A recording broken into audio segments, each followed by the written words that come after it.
Esta es la capa muscular, puedo ver las sombras. Y obviamente es un área intensamente eosinofílica. Por ahora puedo decir eso.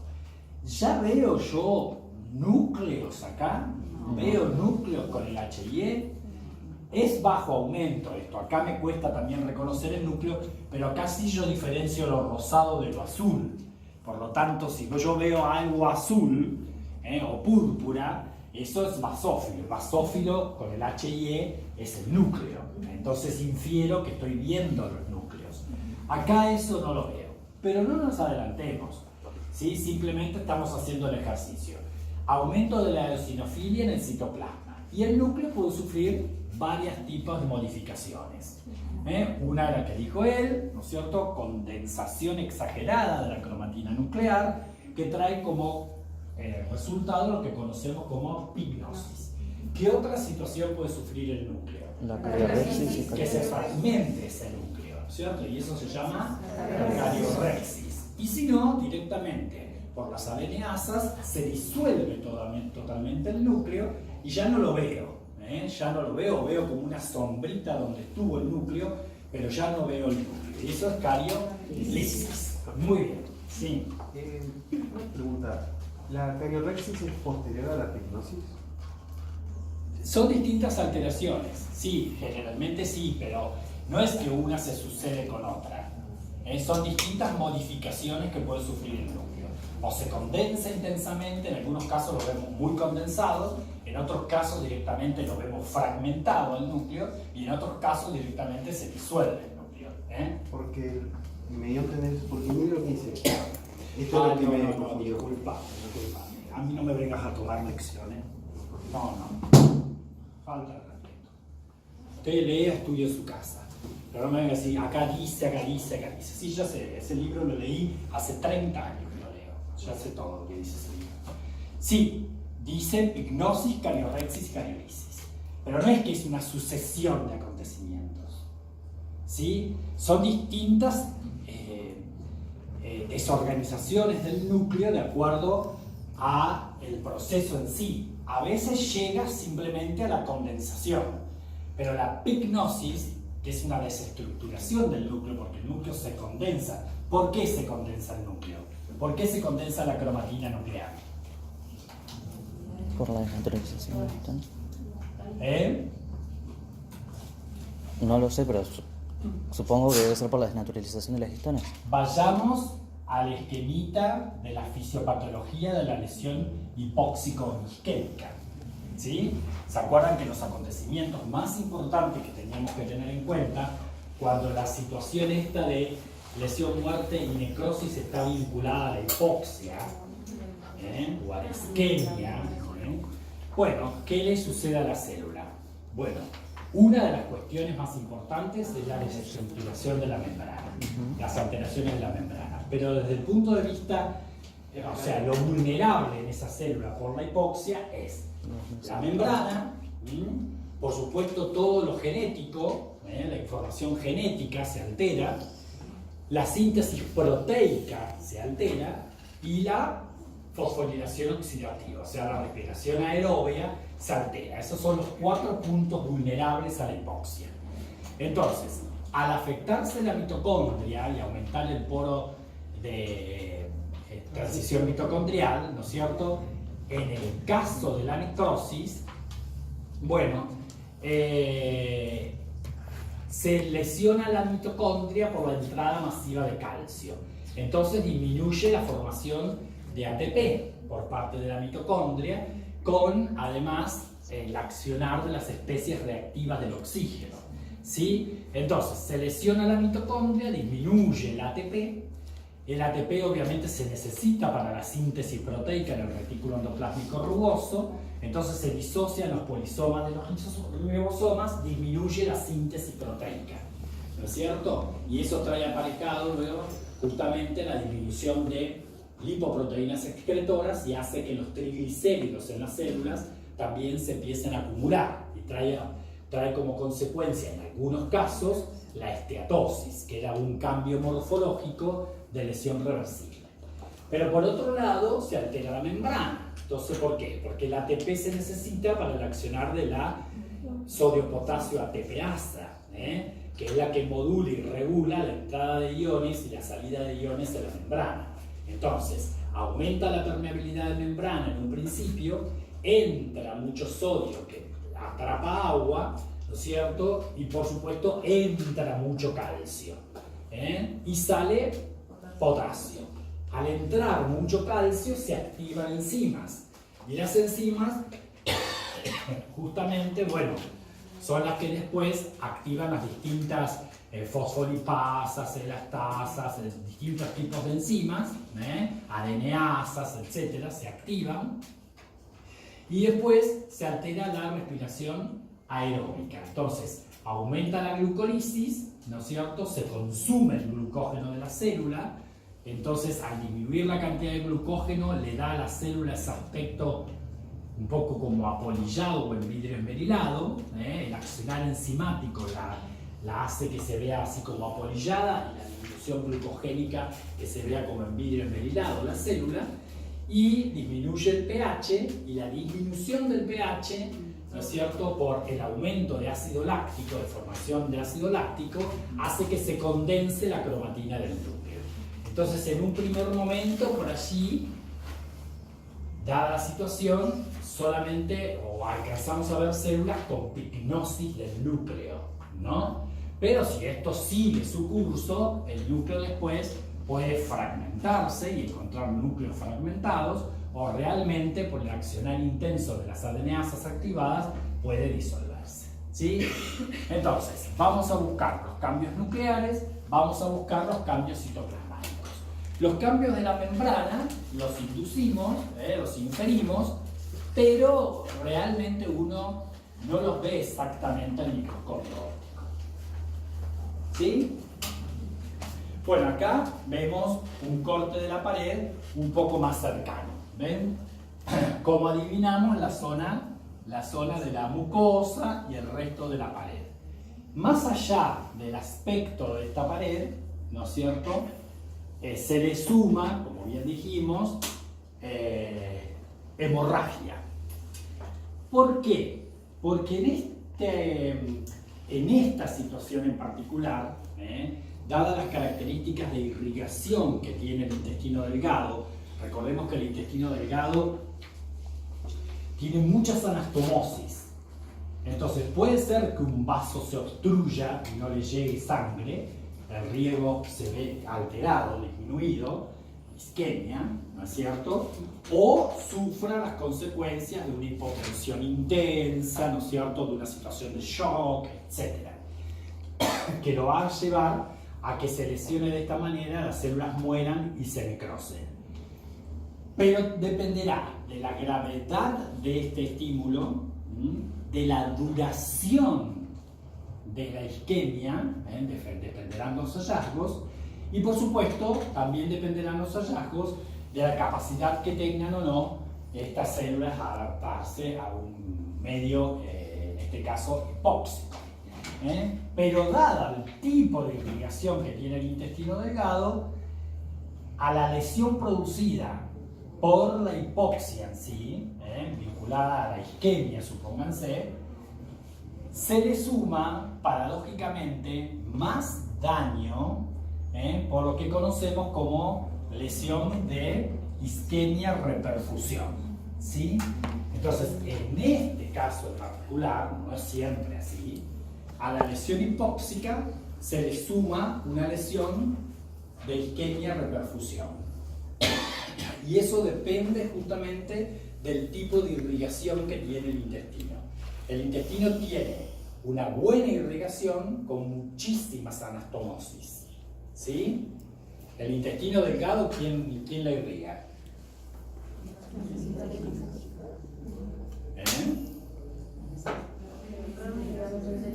No escucho nada, levante la mano. Ramas de la arteria mesentérica superior, la parte superior del intestino, y de la mesentérica inferior, toda la parte de colon. La mesentérica inferior no, la mesentérica superior. Entonces, los ramos yeyunoileares, las arterias que irrigan el intestino delgado, se llaman ramos yeyuno-ileales, que son los que llegan a la pared. Esas ramitas yeyuno-ileales tienen que ver con son ramas de la mesentérica superior, ¿no es cierto? Muy bien. Entonces, cuando nosotros estudiamos estos casos, ahora después vamos a ver piezas macroscópicas, es muy importante tratar de visualizar qué pasa en los vasos. Pero cuando nosotros recibimos la pieza, lo más probable, como mucho, es que venga con el mesenterio adherido, ¿no es cierto? Entonces vamos a estudiar el meso por donde pulsan los vasos, por donde van los vasos hacia la pared. Por ahí encontramos la causa en los vasitos de la pared. Pero esos vasitos que yo veo en el mesenterio no es la arteria mesentérica superior, ¿sí? Son ramos yeyuno-ileales que van a la pared. Entonces, si ya ahí no está la causa de la isquemia, probablemente esté en la mesentérica superior, que yo no recibí en el laboratorio para estudiar su obstrucción. ¿Quedó claro? Entonces, bueno, las causas pueden ser oclusivas o a veces no oclusivas, porque, por ejemplo, una situación de shock hipovolémico, de hipotensión intensa, de insuficiencia cardíaca muy importante, ¿no es cierto? Que le llega poco flujo, bueno, pueden generarse estas áreas de necrosis en el intestino. En ese caso, cuando es no oclusivo, muchas veces son parcelares en distintos sitios, la necrosis del intestino, e incluso circunferenciales en vez de longitudinal la afección, ¿no es cierto? De lo contrario, si es oclusiva, o sea que se obstruyeron los vasos por alguna razón, ya sea una vasculitis, una aterosclerosis, un trombo, un émbolo, etc., en el vaso que lo obstruyó, bueno, en ese caso siempre es más localizada y puede ser cortita el área o larga, pueden haber metros de afección. Y ese área de necrosis por isquemia es lo que nosotros en patología denominamos infarto. Entonces lo que estamos viendo acá es un infarto transmural de intestino delgado, ¿sí? Infarto transmural, que como dijimos, dado el tipo de irrigación, se produce vinculado a una lesión hipóxico-isquémica en principio, que es lo que recién describimos, a lo que se le suma más lesión, porque si bien hay sitios obturados, de vasitos obturados por alguna causa, como dijimos, hay mucha anastomosis, entonces sigue llegando flujo por las anastomosis, ¿no es cierto? Pero a un tejido que ya se necrosó. Entonces, por eso uno ve que se le suma la hemorragia. Se suma la hemorragia. Siempre los infartos de intestino delgado son de tipo rojo. Infartos rojos, infartos hemorrágicos. Sí. Con el concepto de infarto, entonces no es solamente la isquemia en el tejido, sino la aparición de una hemorragia. Infarto, por definición, es un área de necrosis por isquemia. Siempre eso es un infarto. Tenemos. Exacto. Un área de necrosis por isquemia en un tejido vivo, eso se llama infarto. Después veremos la causa y el tipo de infarto, pero es un infarto. En este caso es un infarto transmural del intestino delgado rojo, o hemorrágico que se llama. Pero ya vamos a ver después que hay otros tipos de infarto. ¿Quedó claro? Más claro. Una duda. Sí. Mismo lesión hipóxica isquémica en una zona así del intestino delgado, ¿siempre se me va a sumar la repercusión o no? En el caso del intestino delgado, sí, a la lesión hipóxico-isquémica propia, que nosotros describimos, por ejemplo, en el corazón, ¿sí? Pero el corazón, si bien tiene anastomosis, el corazón, pero son muy poco, son malas las anastomosis, escasas y malas. Entonces no llega a hacerse lo que se denomina infarto rojo. porque no suple el área de infarto, la anastomosis, ¿entienden? Pero en el intestino es tan importante, no sé si recuerdan de anatomía, que el intestino tiene, bueno, dependiendo de si es delgado o grueso, pero ambos tienen muchas anastomosis. ¿Se acuerdan de la arcada de Riolano, de Drummond, qué sé yo? Todas esas anastomosis vasculares, ¿no es cierto?, son muy importantes y mucha anastomosis hay. Entonces, este está obstruido, pero le llega sangre por otro vasito al área. Pero si ya está necrosado, ese flujo que llega pasa a la nada misma, porque el tejido está necrosado. Entonces se le suma una extravasación de sangre, que es lo que hace que en la pared veamos hemorragia. ¿Ven? Acá se ve la sombra de la pared afectada más hemorragia agregada. Y podríamos ver siempre una respuesta inflamatoria que dijimos que era de qué tipo. Aguda. La respuesta inflamatoria que responde a la necrosis, ¿de qué tipo? Aguda. Polimorfonuclear neutrofílica, ¿cierto? Neutrofílica, siempre es neutrofílica, excepto cuando La cuando gaseosa. la necrosis es gaseosa, ¿sí? Este es un ejemplo de necrosis de qué tipo? Coagulativa. De coagulación, ¿sí? Entonces, a la lesión hipóxico-isquémica se le suma la lesión por reperfusión, que paradójicamente, primero, la lesión por isquemia-reperfusión está mediada ¿por qué, básicamente? Porque yo sé que la lesión por isquemia, ¿no es cierto?, o hipóxico-isquémica, es por, básicamente, una disminución tisular de oxígeno. ¿Se entendió? Eso trae aparejado una serie de acontecimientos que ya nombramos recién. Disminución del ATP con disminución de la síntesis proteica, etcétera, etcétera, etcétera. Perfecto. Ahora, si yo estoy hablando de lesión isquémica o reperfusión, ¿cuál es el sustento patogénico? ¿A qué se debe esa lesión? Especies reactivas del oxígeno. Muy bien, fundamentalmente por estrés oxidativo, o sea, por la exagerada formación de especies reactivas del oxígeno y del nitrógeno también, como los nitritos, el peroxiditritol, que son especies reactivas del nitrógeno. Eso es lo más importante, estrés oxidativo. ¿Cómo definimos nosotros estrés oxidativo? Si yo les pregunto, ¿a qué nos referimos con estrés oxidativo? O sea, este tejido sufrió estrés oxidativo. ¿Qué quiere decir?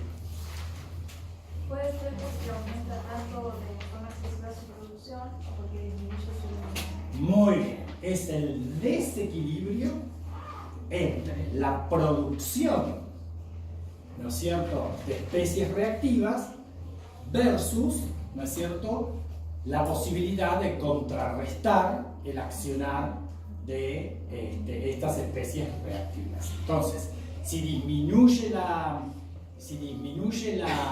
finalización de la formación de especies reactivas y aumenta la elaboración o la producción de especies reactivas, se produce un desequilibrio al cual nosotros llamamos estrés oxidativo. ¿Sí? ¿Qué especies reactivas del oxígeno conocen? El superóxido o oxígeno singuleto. ¿Qué más? El peróxido de hidrógeno. Y el peor de todos, ¿cuál es? Los oxidridos. Los oxidridos, ¿no es cierto? Ese es el peor de todo. Son los que están generalmente vinculados a lo que se llama peroxidación lipídica. Peroxidación lipídica. ¿Sí? Que justamente lo que ese proceso aparece a nivel de la membrana, ¿no es cierto? Donde los oxidridos, que son radicales libres, ¿no es cierto?, son muy autorreactivos y catalíticos, se unen a los lípidos insaturados de la membrana, que son orgánicos, y con el oxígeno, ¿no es cierto?, forman peróxidos en los peroxisomas. Entonces esos peróxidos suceden en una reacción catalítica amplificada y son los que generan la peroxidación lipídica de la membrana plasmática, de la membrana del lisosoma, de la membrana de la mitocondria, de las membranas. ¿sí? Con sus consecuencias. ¿Qué pasa si se rompe la membrana de un lisosoma? Se liberan las enzimas hidrolíticas, ¿cierto? ¿Qué pasa si se rompen las membranas de las mitocondrias? Incluye la respiración aeróbica, ¿cierto? O se altera la fosforilación oxidativa. ¿Qué pasa si se destruyen las membranas plasmáticas? Se libera todo el contenido de la célula, tanto enzimático como organelas, etcétera, etcétera. ¿Se entiende? Bueno, eso ocurre en la peroxidación lipídica. ¿Qué otra cuestión produce el estrés oxidativo? La oxidación de las proteínas y el daño del ADN. Y el daño del ADN especialmente contra la timina. ¿Se entendió? Esos son los efectos de los radicales libres. Eso es lo más importante en la lesión esta que se llama lesión paradójica francesa. ¿Por qué? ¿Por qué paradójica? Porque justamente la lesión por isquemia reperfusión, uno creería entender que si a un tejido que no le llegó oxígeno suficiente se necrosó, si yo le doy oxígeno, tendría que salvarse, recuperarse. Bueno, sin embargo, se amplifica la lesión en muchos casos. ¿Cuándo se amplifica la lesión? Cuando se restablece el flujo. Cuando la célula pasó el punto de no retorno, ¿sí? O sea que tiene lesión irreversible. En ese caso se completa o se agrava o se amplifica la lesión. Pero si el efecto es sobre una lesión, la reperfusión ocurre en una célula que todavía está en lesión reversible, esa célula se salva con la reperfusión. ¿Se entiende? Entonces, supónganse que esto es un área de necrosis. Y en ese área de necrosis hay mezclado células en lesión reversible, células en lesión irreversible, que ya van a la muerte, como dijimos, ¿no es cierto? Entonces, puede ser que esa reperfusión de oxígeno salve o retrograde a las células que todavía no llegaron a la irreversibilidad, pero a las otras no les va a generar ningún cambio, al contrario, va a generar más lesión, ¿sí? Más lesión. Por eso se llama lesión paradójica, ¿sí? Muy bien, ustedes habrán oído hablar, especialmente cuando se generan los infartos agudos del miocardio, que una de las posibilidades que tenemos para tratarlo en las primeras horas es la trombolisis. Entonces uno al trombo troliza y aumenta el flujo cardíaco otra vez a través de las coronarias, ¿no es cierto? Entonces retrograda un poco el área de infarto y le solucionamos un poco el tamaño haciendo que disminuya el tamaño de ese área infartada, ¿sí? Eso en el corazón. Y eso justamente es lo que se sucede en lo que se llama lesión por isquemia reperfusión, ¿sí? Pero paradójicamente se pueden dañar células que ya están en estado irreversible, ¿sí? ¿Y cómo sabemos que no vamos a hacer este daño, que no vamos a aumentar el daño? No, eso no lo podemos saber. Nosotros tratamos, porque eso se hace en las primeras horas. Si no se hace en las primeras horas ya no tiene sentido la reperfusión. Entonces, además del estrés oxidativo, que es lo más importante, vinculado al exceso de formación de radicales libres y a su disminución de la degradación, se le suman algunas otras cuestiones, que es una respuesta inflamatoria, como dijimos. La lesión por isquemia reperfusión siempre tiene una respuesta inflamatoria aguda con polimorfos nucleares neutrófilos que liberan citocinas y estas colaboran en el daño. Ya vamos a ver después, la semana que viene, qué son las citocinas y cómo actúan en la respuesta inflamatoria. En algunos casos incluso, ¿no es cierto?, hay depósitos de IgM, de anticuerpos IgM, y ese anticuerpo se une al sistema del complemento, que ya lo vamos a estudiar también la semana que viene, y ahí se activa el sistema del complemento que es lítico, también. Muy bien. Entonces, la lesión por isquemia reperfusión tiene varios acontecimientos. El más importante es el estrés oxidativo y la entrada masiva de calcio. Son los dos acontecimientos más importantes. Bueno, seguimos.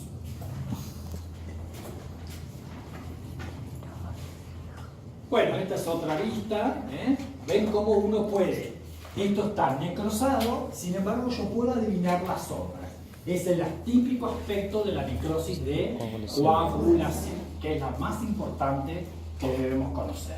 Acá en algunas situaciones vemos restos de núcleos, vemos restos de núcleos pignóticos, ¿sí? Pero la mayoría se han borrado los núcleos y es una zona de necrosis de este tipo, de coagulación, donde quedan como las lápidas de las células, los contornos celulares. Bueno, pasamos a otro casito. Simplemente esta foto es para reconocer un tipo de tejido particular.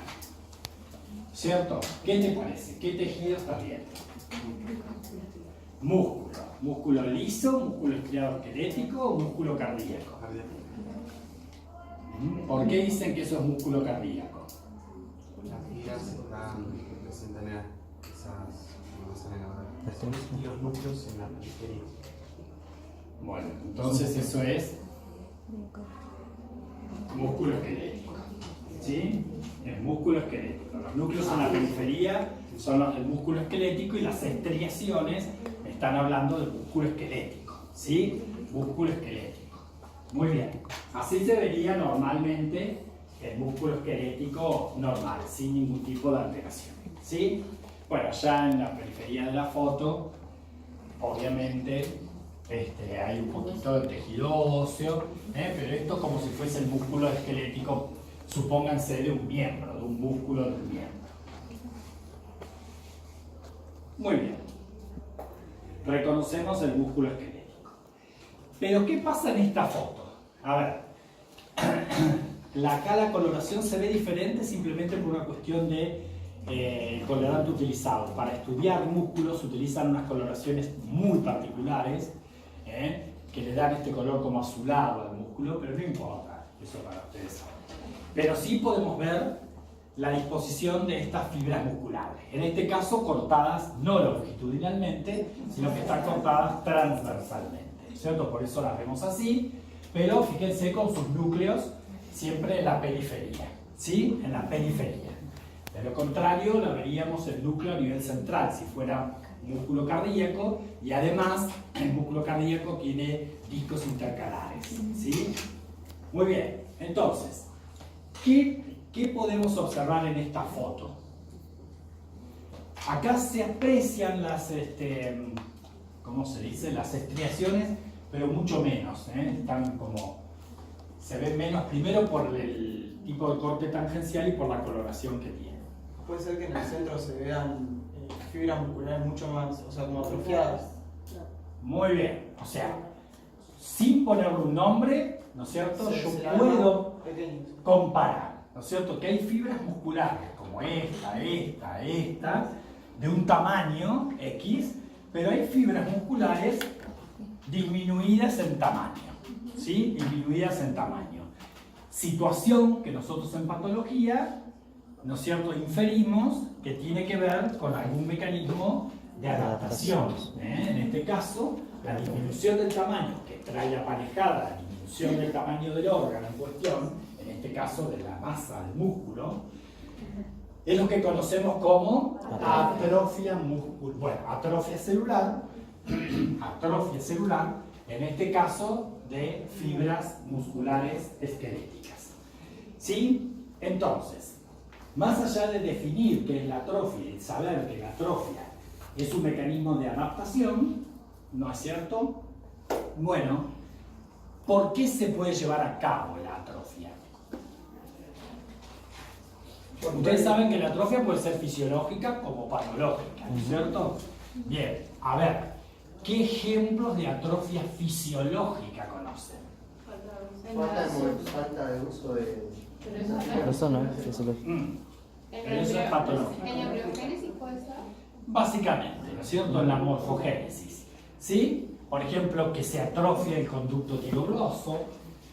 Eso es un ejemplo bien característico. Recordemos, ¿no es cierto?, que entre la tiroides y la lengua, ¿no es cierto?, hay todo un conductito durante la embriogénesis de la glándula tiroides, que luego, a medida que la tiroides va formándose y va bajando,